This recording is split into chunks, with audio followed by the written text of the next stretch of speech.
Oke, Assalamualaikum warahmatullahi wabarakatuh. Perkenalkan, nama saya Krisantina Everin, SEMAK, NIDN 0712068404.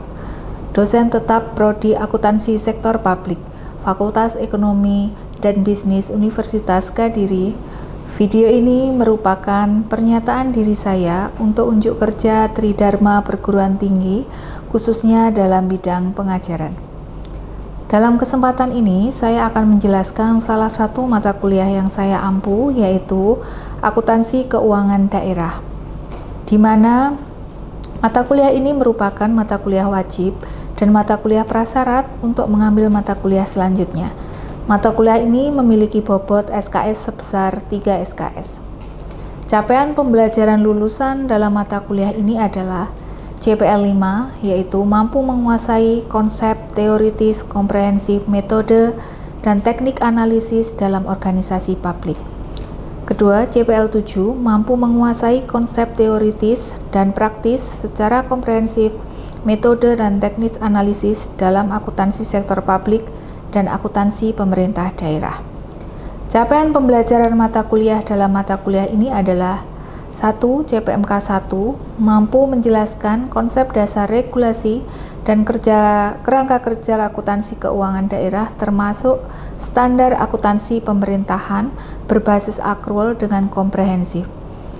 2. CPMK 2 yaitu mampu menganalisis siklus akuntansi keuangan daerah mulai dari pencatatan transaksi hingga penyusunan laporan keuangan pemerintah daerah.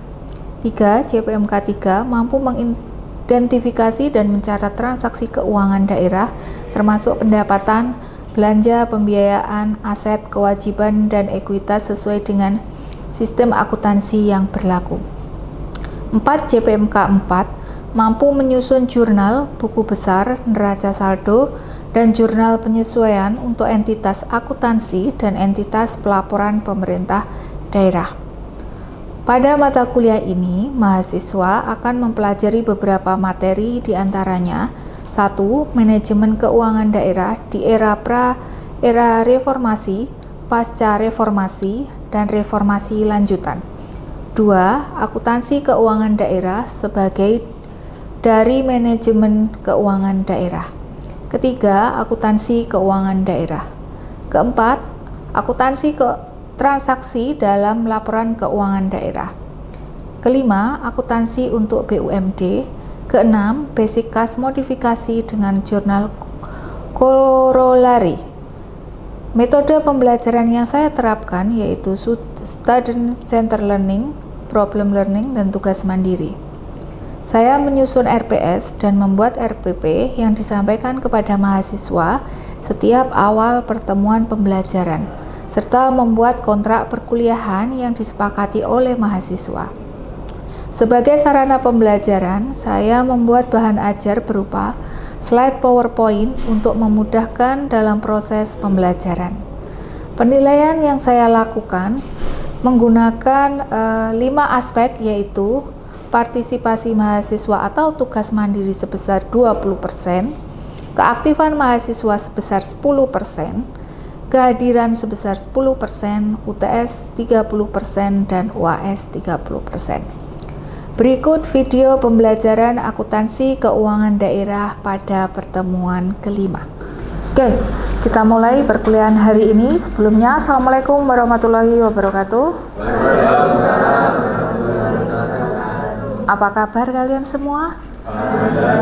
Alhamdulillah, kita ketemu lagi dengan Bu Krisantina hari ini dengan mata kuliah akuntansi keuangan daerah.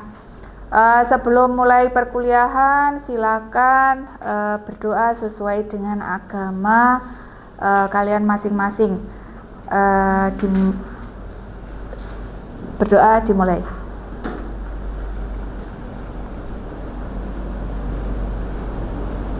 Selesai. Oke. Kita hari ini pertemuan ke berapa? Kelima ya? Oke, kita pertemuan kelima hari ini membahas tentang akuntansi keuangan daerah ya. Kemarin sudah kita jelaskan terkait dengan bagaimana akuntansi keuangan daerah itu menjadi bagian dari manajemen keuangan daerah ya. Apa sih akuntansi keuangan daerah itu? Ada yang bisa menjawab? Akuntansi keuangan daerah. Oke. Pengertian akuntansi keuangan daerah. Nah, di sini bisa dijelaskan bahwa pengertian akuntansi keuangan daerah itu adalah proses pengidentifikasian, pengukuran, pencatatan, pelaporan transaksi ekonomi atau keuangan dari entitas pemerintah daerah yang dijadikan sebagai informasi dalam rangka pengambilan keputusan ekonomi yang diperlukan oleh pihak-pihak eksternal pemerintah daerah. Jadi di sini pemerintah daerah itu diberikan kekuasaan sama negara untuk mengatur atau membuat yang namanya laporan keuangannya sendiri nantinya, seperti itu. Oke, kita lanjutkan. Pihak yang melaksanakan sistem akuntansi keuangan daerah. Siapa saja yang membuat ini, si akuntansi ini bisa dijalankan sehingga membuat yang namanya laporan keuangan tadi. Siapa kira-kira pihak yang melaksanakan sistem akuntansi keuangan daerah? SKPD dan PPKD. Nah, SKPD dan PPKD. Jadi PPKD, siapa itu PPKD? Singkatan apa ini, kepanjangannya apa ini dari PPKD? Ada yang tahu? Pejabat Pengelola Keuangan Daerah. Jadi di sini di pemerintah daerah itu, pemerintah daerah adalah sebuah organisasi pemerintah, di mana di situ ada lembaganya di situ, namanya PPKD, Pejabat Pengelola Keuangan. Jadi yang jelas di pemerintah daerah itu kan tidak bisa bekerja sendiri. Pak Bupati tidak mungkin membuat laporan keuangan itu sendiri. Nah, siapa yang membuat laporan? Yaitu di sini PPKD, Pejabat Pengelola Keuangan Daerah. Nah, di mana PPKD di sini itu ada yang namanya bendaharanya nanti. Namanya Bendahara Umum Daerah. Bendahara Umum Daerah ini ada dua. Apa namanya bendaharanya? Ada yang tahu? Bendahara masuk dan keluar, atau dinamakan dengan bendahara penerimaan. Kalau bendahara masuk itu namanya bendahara penerimaan. Kalau bendahara keluar namanya bendahara pengeluaran. Nah, di satu pemerintahan ini itu dia tidak mungkin mengerjakan seluruhnya secara sendiri. Nah, dibantu oleh siapa yang membuat ini, yang mengerjakan akuntansinya, akuntansi keuangan daerah. Yang kedua adalah SKPD atau PPK dari SKPD. Apa kepanjangan dari PPK SKPD? Pejabat pembuat komitmen di Satuan Kerja Perangkat Daerah. Betul, pejabat pembuat komitmen di Satuan Kerja Perangkat Daerah, atau apa ini? Biasa kita kenal dengan apa kalau kalian berada di daerah ini? PPK SKPD ini di dinas. Nah, di sini PPK SKPD itu atau bisa kita ketahui dengan dinas, misalkan Dinas Perdagangan, Dinas Pertanian, Dinas Pendapatan dan sebagainya yang ada di masing-masing pemerintah daerah itu. Tuh. Ini adalah pihak yang melaksanakan sistem akuntansi keuangan daerah. Terus selanjutnya adalah pihak eksternal yang memerlukan informasi dari akuntansi keuangan daerah. Jadi tadi ketika sudah dicatat, sudah berbentuk laporan keuangan, nah siapa yang menggunakan itu semua akuntansi dari keuangan daerah itu? Yang pertama adalah DPRD. DPRD selaku dari wakil rakyat yang menyetujui kegiatan atau perencanaan yang sudah dibuat oleh masyarakat, itu wajib tahu tentang laporan atau informasi terkait dengan akuntansi yang ada di keuangan daerah ini. Yang pertama adalah DPRD. Yang kedua adalah BPK. BPK sebagai pemeriksa dari keuangan daerah. Jadi berhak tahu atas laporan keuangan miliknya pemerintah daerah. Terus ada investor, ada kreditur, dan ada donatur sebagai analisis ekonomi. Bisa digunakan untuk analisis ekonomi. Terus yang selanjutnya adalah rakyat. Rakyat berhak tahu terkait dengan laporan keuangannya. Nah, apakah keinginan rakyat ini sudah dilaksanakan atau belum? Itu dari mana? Dari laporannya pemerintah daerah yang bisa dilihat dari laporan keuangan maupun laporan kinerjanya dari pemerintah daerah. Terus yang terakhir adalah pemerintah pusat.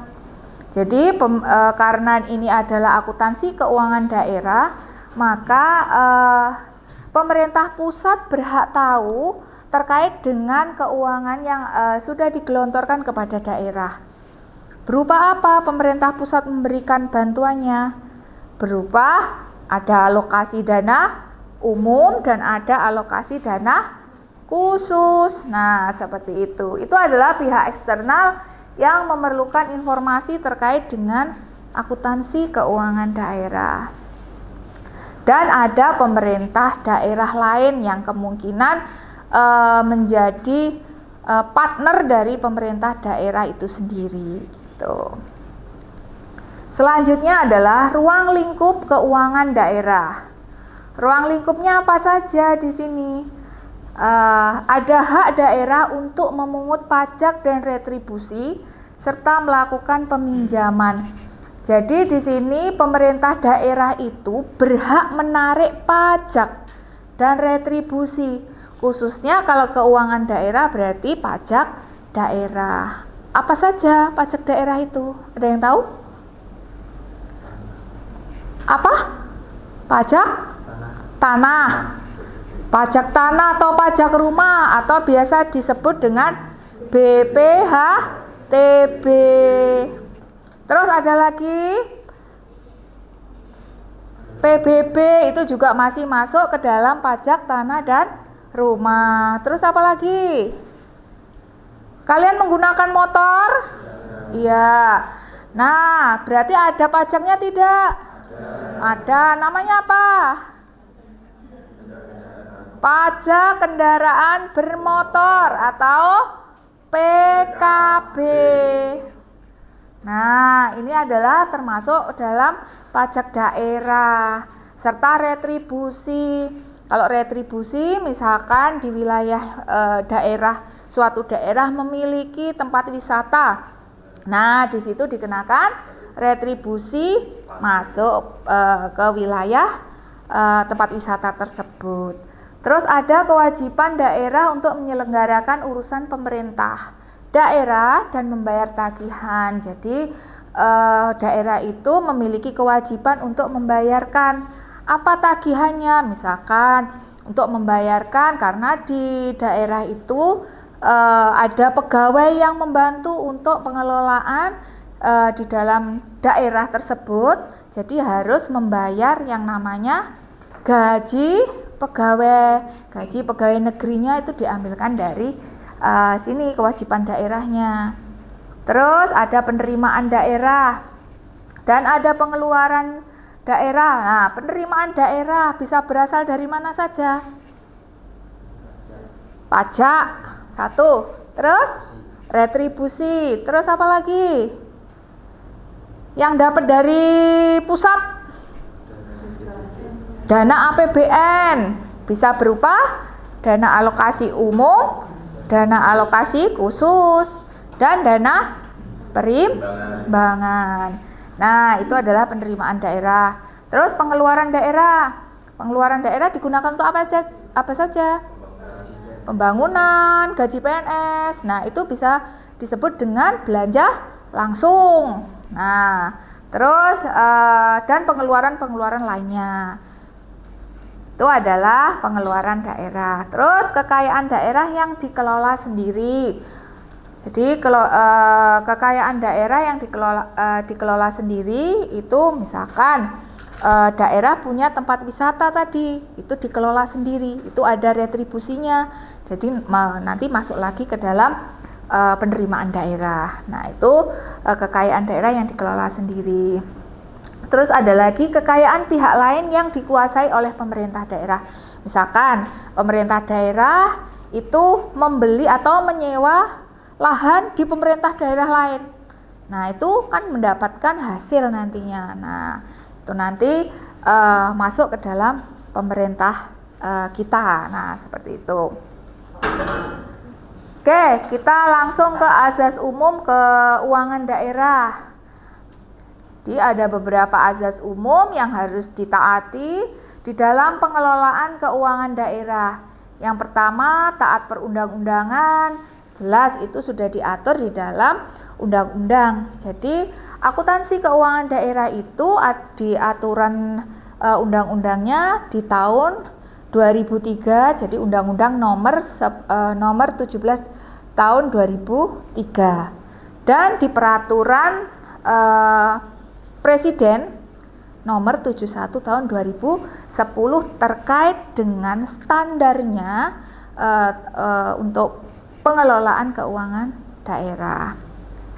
Jadi harus taat perundang-undangan, efektif, efisien, ekonomis, jelas. Jadi harus sesuai dengan apa yang sudah direncanakan. Jadi tidak serta-merta di pemerintahan itu ketika mau pengen membangun kegiatan hari ini harus disetujui hari ini. Tidak seperti itu di pemerintah daerah. Jadi kalau di pemerintah daerah itu ada yang namanya perencanaan jangka panjang dan perencanaan 1 tahunan atau jangka pendek. Namanya Renstra, itu tertuang di dalam rencana strategis pemerintah daerah dan rencana kerja atau Renja. Oke, terus transparan, bertanggung jawab, terus keadilan. Jadi pemerintah daerah itu di dalam pengelolaan keuangannya harus secara transparan. Transparan nanti bisa dilihat oleh semua pihak tadi, pihak eksternal maupun pihak internal yang mau melihat dari keuangan daerah itu bisa dilihat. Terus bertanggung jawab, keadilan dan kepatuhan serta bermanfaat untuk masyarakat, karena pemilik keuangan dari daerah itu adalah masyarakat di sini. Jadi harus bermanfaat oleh masyarakat. Terus bagaimana sistem pencatatan akuntansi keuangan daerah? Nah, kalian tahu sistem pencatatan akuntansi keuangan daerah itu ada 3. Menggunakan single entry, double entry, dan triple entry. Nah, kira-kira pemerintah daerah itu memakai yang mana? Yang mana? Apakah single entry, apakah double entry, ataukah triple entry? Yang mana? Oke, kita akan bahas satu-satu. Single entry di sini disebut dengan sistem tata buku tunggal, di mana pencatatan transaksi ekonomi itu dilakukan 1 kali pencatatan. Transaksi yang mengakibatkan bertambahnya kas dicatat pada sisi penerimaan Dan sebaliknya, transaksi yang berakibat berkurangnya kas akan dicatat pada sisi pengeluaran. Jadi ini biasanya digunakan single entry ini digunakan oleh misalkan keluarga, pencatatan keuangan keluarga itu menggunakan single entry. Terus kalau yang double entry di sini adalah sistem tata buku berpasangan. Jadi pencatatan transaksi ekonomi itu dilakukan 2 kali pencatatan. Pencatatannya disebut dengan menjurnal.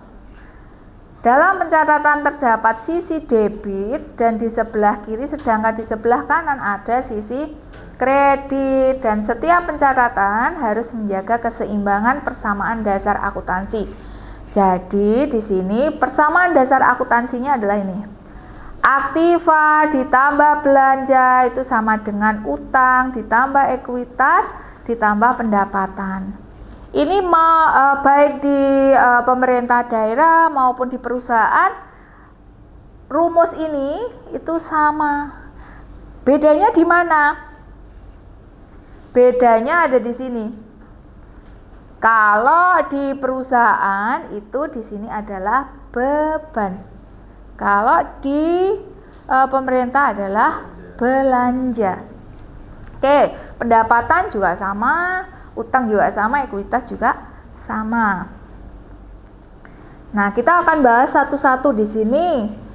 Pencatatan transaksi ketika berbasis kas. Jadi di pemerintah daerah dulunya memakai berbasis kas. Ada yang tahu basis kas itu berarti gimana? Ada yang tahu? Kas itu berarti apa? Kas dan setara kas berarti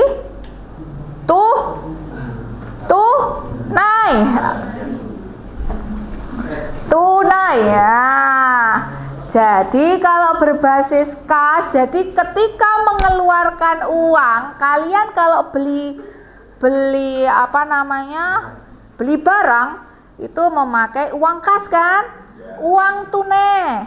Nah, berarti kas. Kalian punya uang 100.000 dibelanjakan, beli barang, beli buku 30.000. Kasnya sisa berapa? 70.000. Itu dinamakan dengan basis kas. Jadi pencatatan transaksi ekonomi hanya dilakukan apabila transaksi menimbulkan perubahan pada kas. Jadi kasnya itu akan berubah ketika dilakukan transaksi, itu adalah berbasis kas. Apabila transaksi tidak menimbulkan perubahan kas, maka tidak perlu dicatat. Nah, sekarang ada contoh. Transaksi terjadi pada tanggal 20 November 2019, diterima bendahara pada tanggal 25 November, maka transaksi akan dicatat pada tanggal 25 November. Jadi misalkan pembelian, ini terjadi pembelian transaksi itu tanggal 20 November, ternyata itu belum dilakukan pembayaran, maka di situ ketika mencatat dalam cash basis itu tidak dilakukan pencatatan. Ketika dibayar, nah diterima bendahara, dilakukan pembayaran di tanggal 25 November, maka transaksinya dicatat di tanggal 25 November tersebut gitu. Nah, kalau basisnya accrual nih, dasar akuntansi yang mengakui transaksi dan peristiwa lainnya pada saat transaksi dan peristiwa tersebut terjadi. Jadi bukan hanya pada saat kas diterima atau dibayar. Jadi tanggal 20 November tadi itu juga dilakukan pencatatan, tetapi pencatatannya nanti adalah bentuknya adalah piutang atau hutang. Nah, terus nanti ketika dibayar itu juga dilakukan penjurnalan lagi. Itu namanya basisnya adalah akrual.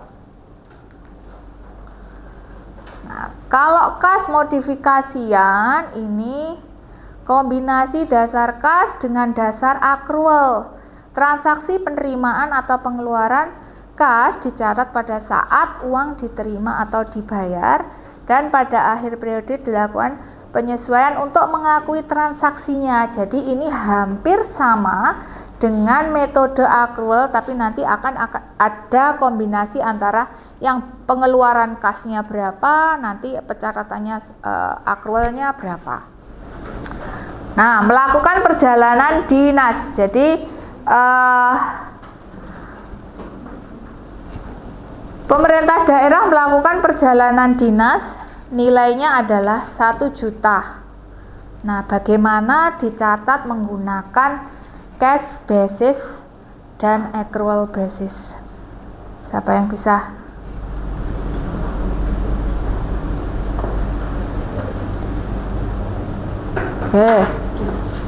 Oke, terima kasih. Nah, kalau pencatatannya seperti ini, itu menggunakan cash basis. Tapi kalau menggunakan cash modifikasi, nanti perjalanan dinasnya ternyata itu hanya tidak sampai 1 juta. Nah, bisa dilihat di sini. Nah, ternyata perjalanan dinasnya itu hanya 975.000. Maka nanti akrualnya di mana? Nah, kan tadi dicatat sebagai cash basis, pakai basis kasnya ini. Nah, accrualnya di mana? Nah, ini dicatat sisanya karena ternyata pengeluaran 1 juta tadi itu hanya yang dipertanggungjawabkan sebesar 975. Maka di sini harus ada penjurnalan lagi sejumlah kas yang ada di bendaharanya, berarti ada sisa sebesar 25.000, dan untuk belanja perjalanan dinas itu dikembalikan sebesar 25.000 di sini. Oke, contoh kedua, kasus kedua. Misalkan diilustrasikan sebuah pemerintah memiliki saldo kas sebesar 100.000 tanpa memiliki kekayaan lainnya. Nah, uang 100 juta itu digunakan untuk pembelian kendaraan sebesar 70 juta. Diminta catat dan lapor transaksi tersebut ke dalam basis yang berbeda.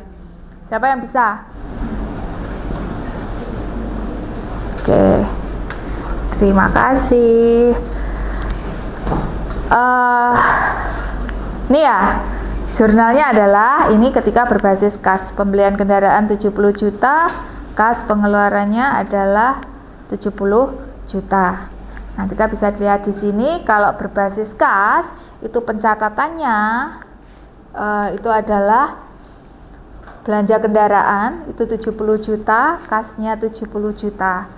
Nanti di laporannya adalah sisanya dari ini adalah kasnya sisanya adalah 30 juta dan ekuitasnya itu tinggal sisa 30 juta. Kalau accrual, berbasis accrual itu nanti sama, untuk pencatatannya adalah sama.